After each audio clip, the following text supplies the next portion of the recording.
नमस्कार विद्यार्थियों, सक्सेस मंत्रा अकेडमी के यूट्यूब चैनल पर आपका हार्दिक स्वागत है। मैं अनिल यादव सर एक बार पुनः भारतीय अर्थव्यवस्था की क्लास लेकर आपके सामने प्रस्तुत हूँ और मेरी अब तक करीबन 8 वीडियो आ चुकी हैं भारतीय अर्थव्यवस्था की, और वो सक्सेस मंत्रा के यूट्यूब चैनल पर आप प्ले लिस्ट से सारी वीडियो प्राप्त कर सकते हो। और मैं अर्थव्यवस्था को एक निरंतर क्रम के साथ समाप्त करने की कोशिश कर रहा हूँ।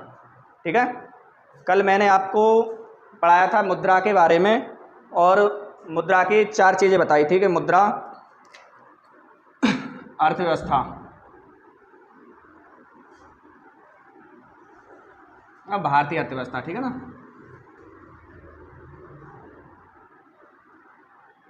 कल मैं आपको 4 चीज़ें बता चुका हूँ। मुद्रा स्फीति, मुद्रा विस्फीति, मुद्रा संकुचन और मुद्रा संस्फीति।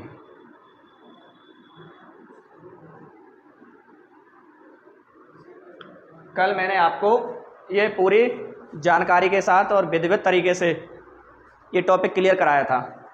अगर फिर भी किसी को दिक्कत है तो मुझे बताइए कमेंट के माध्यम से कि आपको ये मुद्रा स्फीति, मुद्रा विस्फीति, मुद्रा संकुचन, मुद्रा संस्फीति, ये चारों बातें समझ में आई हैं या नहीं आई हैं। मुद्रा स्फीति में बताया था कि मुद्रा की मात्रा बढ़ना मुद्रा स्फीति कहलाती है, और जब मुद्रा की मात्रा बढ़ जाती है तो सरकार या आरबीआई जानबूझकर उसे कम करने का प्रयास करती है, तो उसे मुद्रा विस्फीति कहते हैं।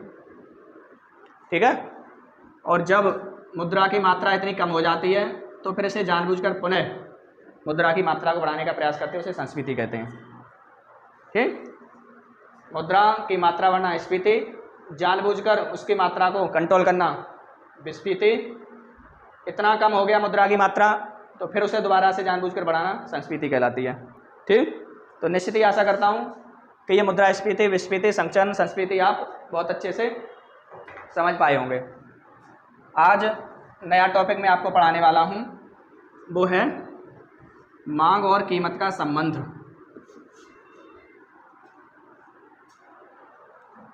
डाल लीजिए नया टॉपिक, मांग तथा कीमत में संबंध।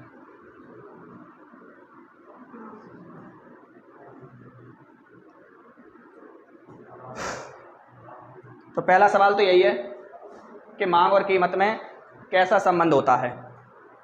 तो बताइए विद्यार्थियों, मांग और कीमत में कैसा संबंध होता है। आपको ऑप्शन मिलेंगे प्रतिकूल, अनुकूल। इन 2 ऑप्शनों में से आपको चूज करना है। मांग और कीमत में जो संबंध होता है उसका निर्धारण आपको इन 2 ऑप्शनों में से ही करना है। तो बताइए मांग और कीमत में कैसा संबंध होता है। तो मांग और कीमत में संबंध होता है विद्यार्थियों अनुकूल। मांग और कीमत में कैसा संबंध होता है, अनुकूल। अब मैं ये सारी चीज़ आपको अच्छे से बताऊंगा कैसे संबंध होता है अनुकूल, और इसका जो कर्व बनता है वो कैसा बनता है, वक्र रेखा कैसे झुकती है, क्या होता है, ये सारी चीज़ समझने वाले हैं आप। समझिए, किसी वस्तु की मांग, अगर किसी वस्तु की मांग ज़्यादा है तो निश्चित ही उसकी कीमत ज़्यादा हो गई। इतना तो आप जानते ही हैं भारतीय अर्थव्यवस्था में कि अगर किसी वस्तु की डिमांड बढ़ जाए, किसी वस्तु की मांग इतनी बढ़ जाए मार्केट में कि उसकी उपलब्धता कम हो, तो उस कीमत की मांग निश्चित ही ज़्यादा होगी। ऑटोमेटिक ये मांग और कीमत का संबंध होता है कि किसी वस्तु की मांग ज़्यादा है तो उसकी कीमत भी ज़्यादा होगी। दूसरे शब्दों में कि अगर मांग कम है, अगर मांग कम कर दी जाए तो उसकी कीमत ऑटोमेटिक क्या हो जाएगी, कम हो जाएगी।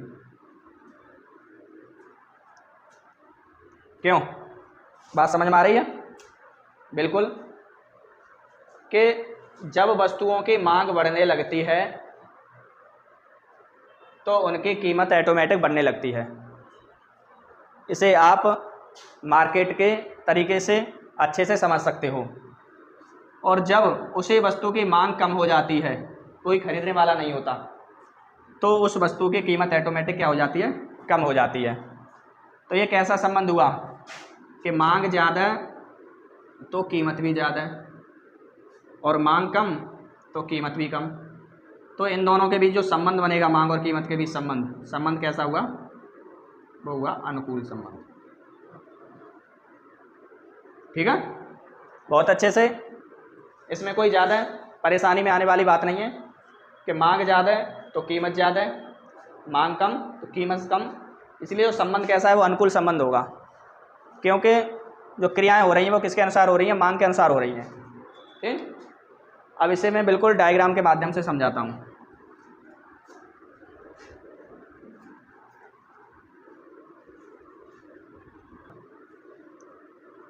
और यहाँ बनाएंगे आप कीमत। ठीक है, इसे आप नंबर कर दो 0 1 2 3 4 5 6 ऐसे। यहाँ भी कर दो 1 2 3 4 5 6 7 8।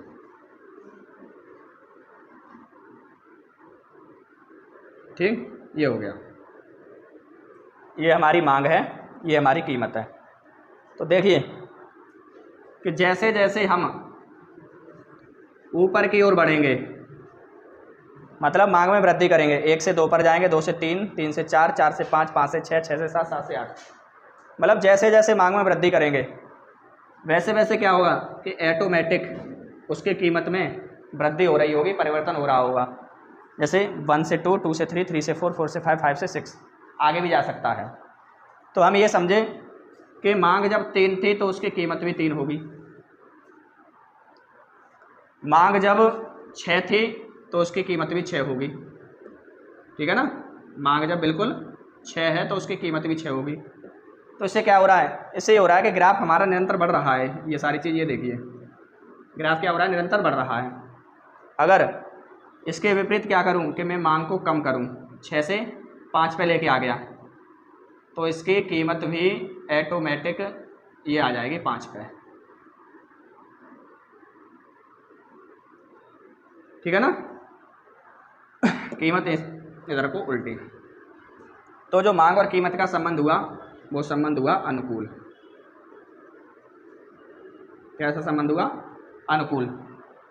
ये हमारी वक्र रेखा या कर्व रेखा बनकर तैयार होती है। ये वक्र रेखा का जो सिरा है इसे बोलते हैं हम लेफ्ट, मतलब बायां,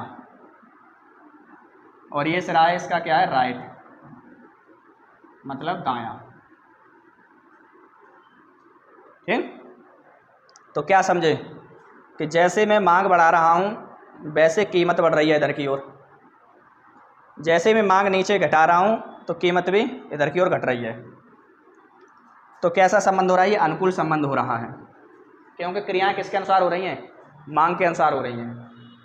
ठीक है ना, और आगे हम समझने वाले ये सारी चीज़ें कि ये जो रेखाएं मैंने मिलाई हैं 3 से 3 पर, 5 से 5 पर, 6 से 6 पर, क्या मैंने इन्हें सीधे इस तरीके से मिला सकता हूँ? आप कहेंगे बिल्कुल। इस 5 वाली को मैं सीधा इस तरीके से मिला सकता हूँ, बिल्कुल। इस 6 वाली को मैं इस 6 पे सीधे मिला सकता हूँ। तो क्या प्रभाव पड़ रहा है कि वक्र रेखा जो है वो बाएं से दाएं की ओर झुक रही है। वक्र रेखा ये जो बायां है, लेफ्ट है, इधर दाएं की ओर क्या हो रही है, झुकती हुई दिखाई दे रही है। 6 पे ऊपर है या नीचे आ गई, ये ऊपर है ये नीचे आ गई, ये ऊपर है ये नीचे आ गई। तो मांग और कीमत के संबंध में क्या होता है, ये आप यहाँ लिख लीजिए कि जो वक्र या जो कर्व है रेखा बाएं से दाईं ओर क्या करती है, झुकती है। ओके, ये आपका मांग और कीमत के संबंध का डायग्राम था।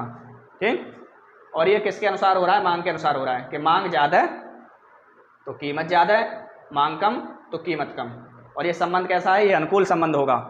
ठीक, और ये वक्र रेखा या कर्व रेखा हमेशा बाएं से दाएं की ओर झुकेगी। ये कई बार क्वेश्चन आता है कि मांग और कीमत के संबंध में कर्व रेखा किस ओर से किस ओर झुकती है, तो आप क्या लगाएंगे कि वक्र रेखा बाईं ओर से दाईं ओर झुकती है।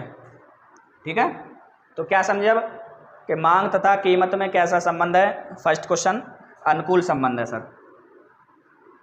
दूसरा क्वेश्चन कि वक्र रेखा पर क्या प्रभाव पड़ता है? तो बाएं से दाएं की ओर झुकती है। आगे चलते हैं, आप समझ चुके होंगे मांग और कीमत में क्या संबंध होता है। नेक्स्ट,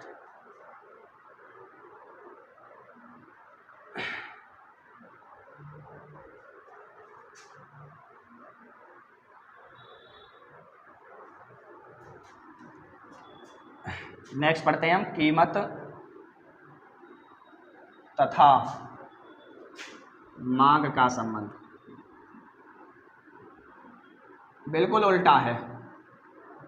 अब क्रियाएं कीमत के अनुसार होंगी। पहले क्रियाएं हो रही थी मांग के अनुसार और अब क्रियाएं किसके अनुसार होंगी? कीमत के अकॉर्डिंग। तो कीमत के अकॉर्डिंग क्रियाएं कैसे होंगी वो चीज़ समझिए बहुत अच्छे से।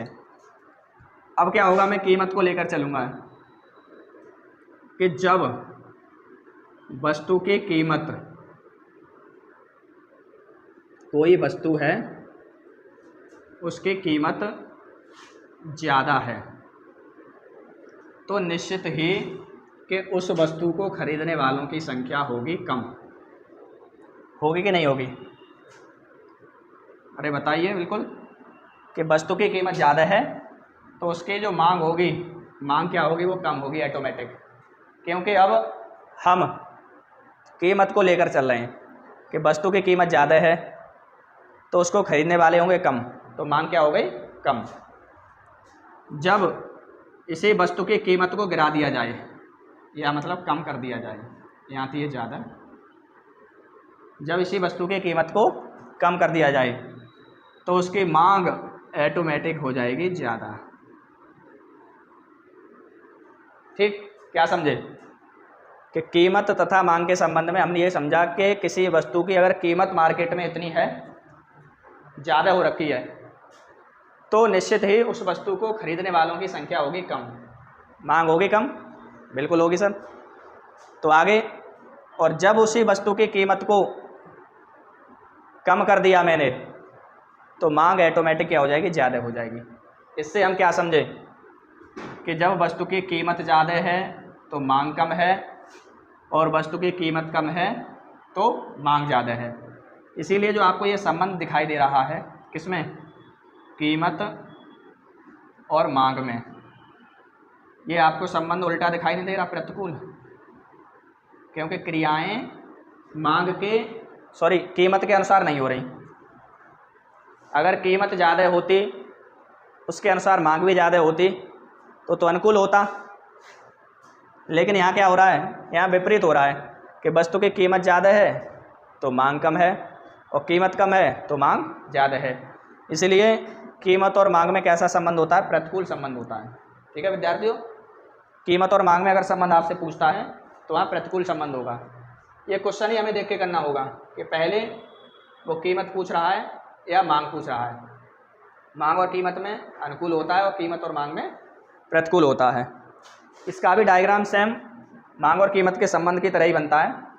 उस डायग्राम को हम देखते हैं एक बार।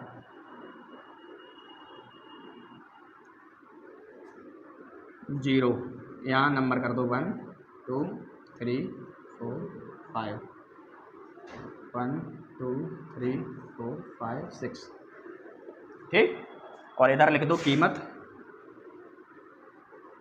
और इधर लिख दो मांग, और यहाँ संबंध जो होगा वो प्रतिकूल होगा।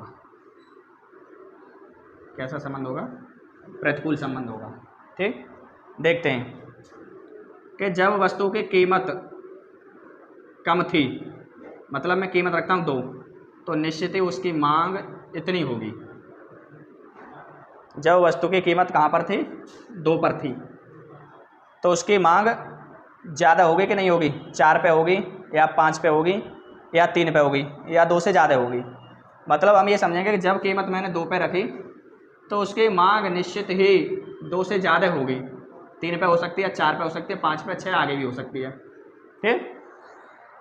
लेकिन किंतु जैसे जैसे मैं कीमत बढ़ाता जा रहा हूँ, मैंने यहाँ कीमत टॉप पे पहुँचा दी, तो निश्चित ही जो उसकी मांग होगी वो सिकुड़कर इतनी रह गई होगी या इससे भी कम आ गई होगी, ठीक है। तो कीमत और मांग में आपको कैसा संबंध दिखाई दे रहा है, उल्टा, प्रतिकूल, कि मैं अगर मांग बढ़ा रहा हूँ, कीमत बढ़ा रहा हूँ तो मांग कम हो रही है, और मैं कीमत कम कर रहा हूँ तो मांग ज़्यादा हो रही है, ठीक। तो इस संबंध को हम कैसा संबंध कहते हैं, ये प्रतिकूल संबंध कहते हैं। और यहाँ पर भी वक्ररेखा का ये लेफ्ट सिरा रहेगा और ये राइट सिरा रहेगा, मतलब दायां, और ये सिरा रहेगा बायां, ठीक।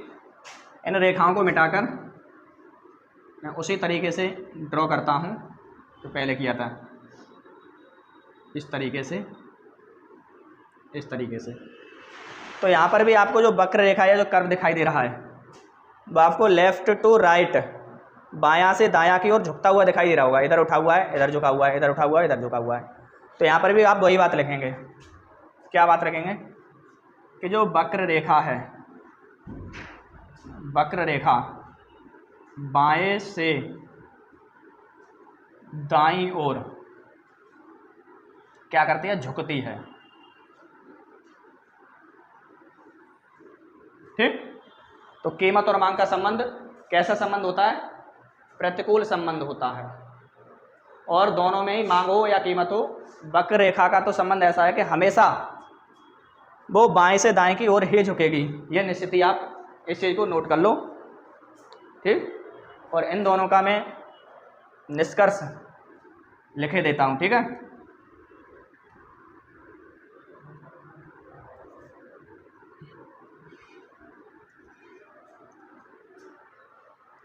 एक मैंने पढ़ाया आपको कीमत तथा मांग में संबंध, और दूसरा मैंने पढ़ाया मांग तथा कीमत में संबंध। कीमत में संबंध,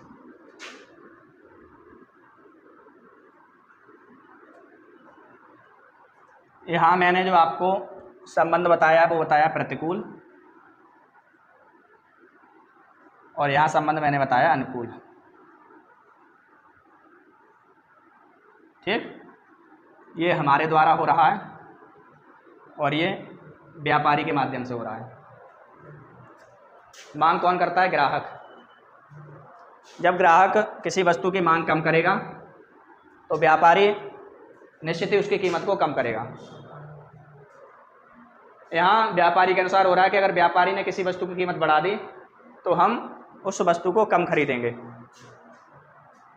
और जब व्यापारी ने उस वस्तु की कीमत को कम कर दिया तो क्या होगा, फिर हम उस वस्तु को ज़्यादा मात्रा में खरीदेंगे। तो यहाँ संबंध प्रतिकूल था या अनुकूल था। और रही बात वक्र रेखा की, कर्व की, तो वो तो दोनों स्थितियों में क्या होगा, बाएं से दाईं ओर झुकेगा, दाईं ओर झुकेगा, दोनों ही स्थितियों में, ठीक है ना, चाहे वो इसके अनुसार हो चाहे इसके अनुसार हो। कर्व रेखा वक्र रेखा दोनों ही स्थितियों में हमेशा बाएं से दाईं ओर ही झुकेगी। तो ये था मांग और कीमत का संबंध और कीमत तथा मांग का संबंध। आगे चलते हैं, ठीक। कि ऐसी कौन सी वस्तु है जहाँ या जिन वस्तुओं पर हम मांग का नियम लागू ही नहीं कर सकते।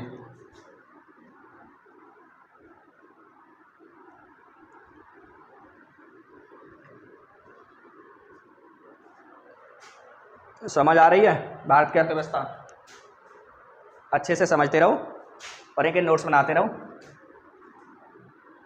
खाद्यान्न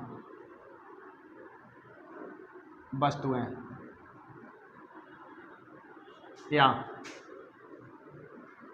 निकृष्ट वस्तुएं, या घटिया किस्म की वस्तुएं।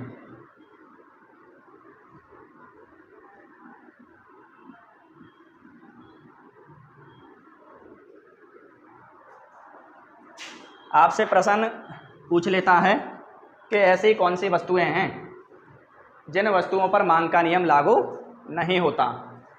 तो उस स्थिति में हमें इन तीनों ही शब्दों में से कोई एक शब्द ऑप्शन में देखने को मिल सकता है। जितनी भी खाद्यान्न वस्तुएं हैं, जितनी भी निकृष्ट वस्तुएं हैं या जितनी भी घटिया किस्म की वस्तुएं हैं, इन वस्तुओं पर मांग का नियम लागू नहीं होता। मांग का नियम लागू नहीं होता। अब ऐसा क्या है इन वस्तुओं में? अरे ऐसा क्या है इन वस्तुओं में कि इन वस्तुओं पर मांग का नियम लागू नहीं हो रहा? तो उसी बात को हम समझेंगे। ठीक, बहुत अच्छे से एक उदाहरण लेता हूं और वो उदाहरण आपसे जुड़ा होगा। फॉर एन एग्जाम्पल ये है कि प्रत्येक परिवार, प्रत्येक फैमिली अपनी रसोई में क्या करती है? दैनिक खर्च। प्रत्येक परिवार जो उसकी किचन है, रसोई है,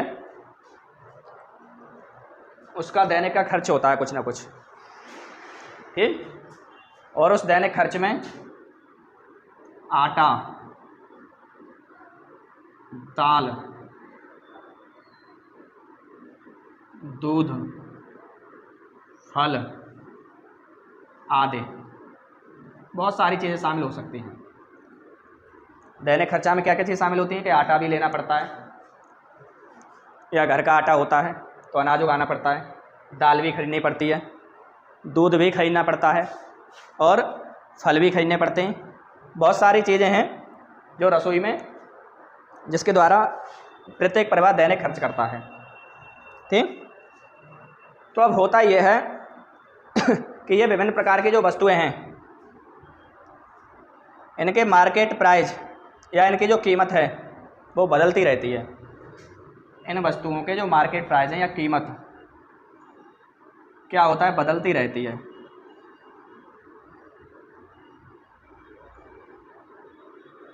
ठीक, लेकिन प्रत्येक परिवार की आय आप जानते हैं कि समान नहीं होती।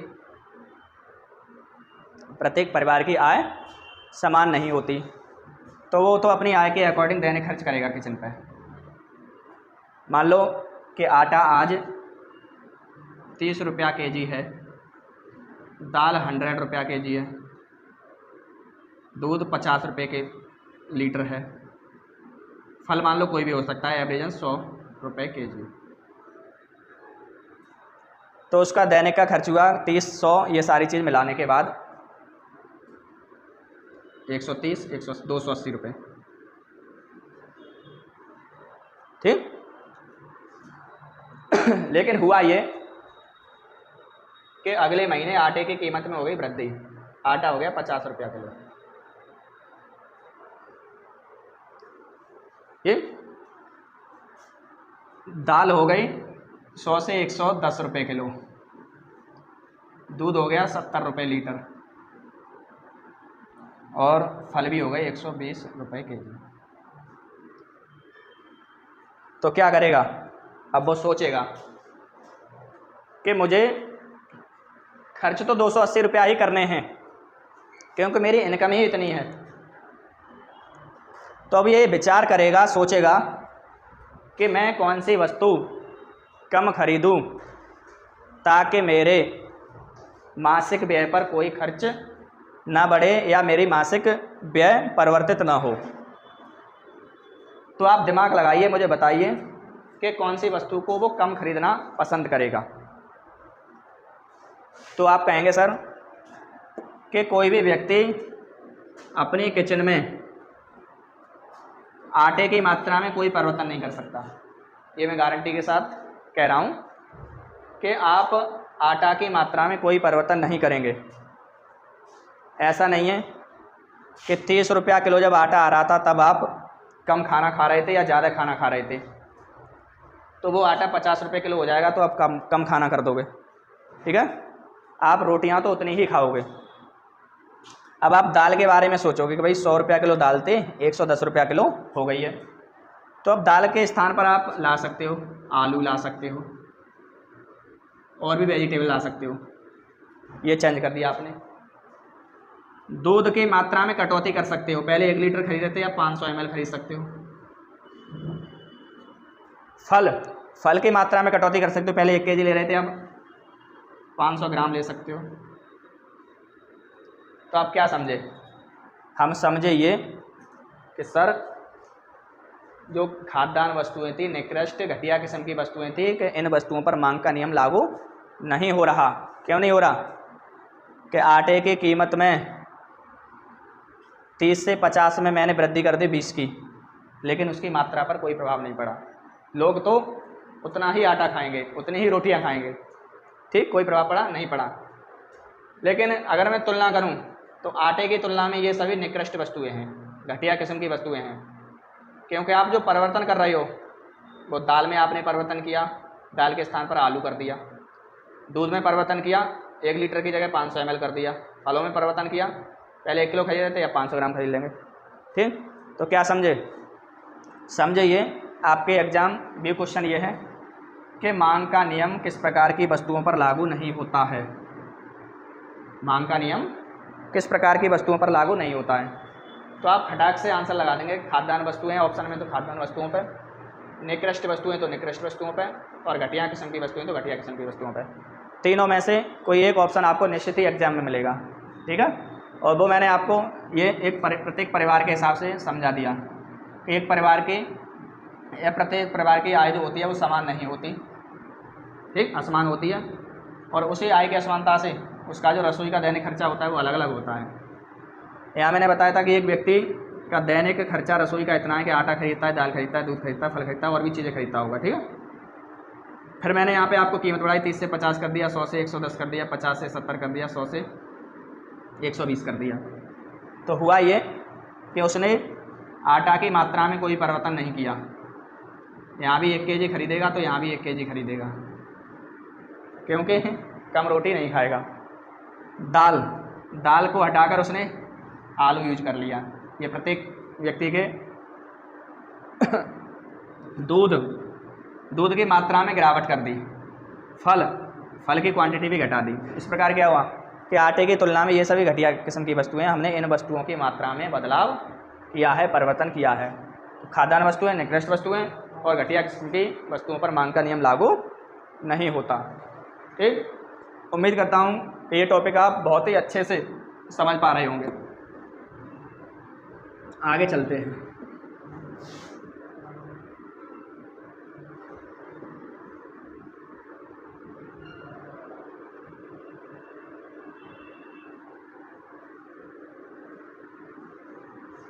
कल मैंने टॉपिक कराया था आपके लिए मुद्रास्फीति, है ना। तो उसमें एक बात बतानी थी मुझे। मुद्रास्फीति तथा बेरोजगारी में संबंध।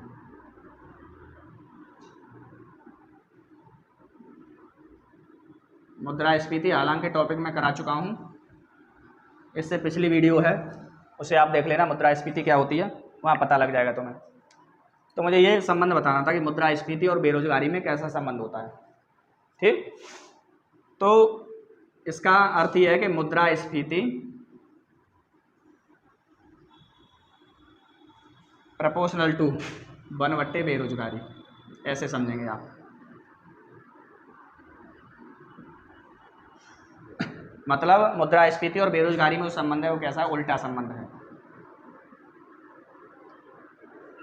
उल्टा संबंध ऐसे है कि अगर मुद्रास्फीति ज़्यादा है तो निश्चित ही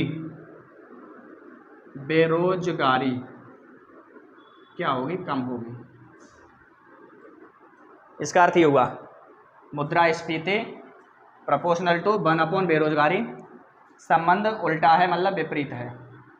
ये आपको बताना होता है कि मुद्रास्फीति और बेरोजगारी में कैसा संबंध होता है, तो उल्टा होता है, विपरीत संबंध होता है। ठीक, इसका अर्थ ये हुआ कि मुद्रास्फीति अगर ज़्यादा है, अगर मैं मुद्रास्फीति को बढ़ाता हूँ तो बेरोजगारी की दरों में क्या आएगी, गिरावट आएगी, कमी आएगी, मतलब लोगों को रोजगार मिलेगा। बेरोजगारी कम होगी, इसका अर्थ क्या हुआ कि लोगों को रोजगार मिलेगा। अगर मैं मुद्रास्फीति को क्या कर दूं, कम, मुद्रास्फीति को मैंने कर दिया कम, तो क्या हो जाएगा, बेरोजगारी हो जाएगी ज़्यादा। ठीक, अगर मुद्रास्फीति ज़्यादा है तो बेरोजगारी कम होगी। उल्टे का मतलब ये होता है कि एक वस्तु को बढ़ाएं तो दूसरी वस्तु कम, और एक वस्तु को घटाएं तो दूसरी वस्तु ज़्यादा है। तो मुद्रास्फीति ज़्यादा है तो बेरोजगारी यहाँ कम, और मुद्रास्फीति कम है तो बेरोजगारी ज़्यादा है। तो मुद्रास्फीति और बेरोजगारी में कैसा संबंध होता है, उल्टा संबंध होता है, विपरीत संबंध होता है। इसे छाप लो अपनी कॉपी पर, ठीक है, अच्छे से। और उम्मीद करता हूँ कि ये तीनों टॉपिक आपने बहुत अच्छे से समझे होंगे। क्या, मांग और कीमत में कैसा संबंध होता है, कीमत और मांग में कैसा संबंध होता है, और किस प्रकार की वस्तुओं पर मांग का नियम लागू नहीं होता, या मुद्रास्फीति और बेरोजगारी में कैसा संबंध होता है। ये मैंने आपको बहुत अच्छे से कराया है। और अगर आपको वीडियो पसंद आ रही है तो मुझे कमेंट के माध्यम से, लाइक के माध्यम से अवश्य बताएं, जिससे मुझे पता लगे कि आप मेरी बात को समझ पा रहे हो। ठीक है, धन्यवाद, मिलते हैं अगली क्लास में। Thank you.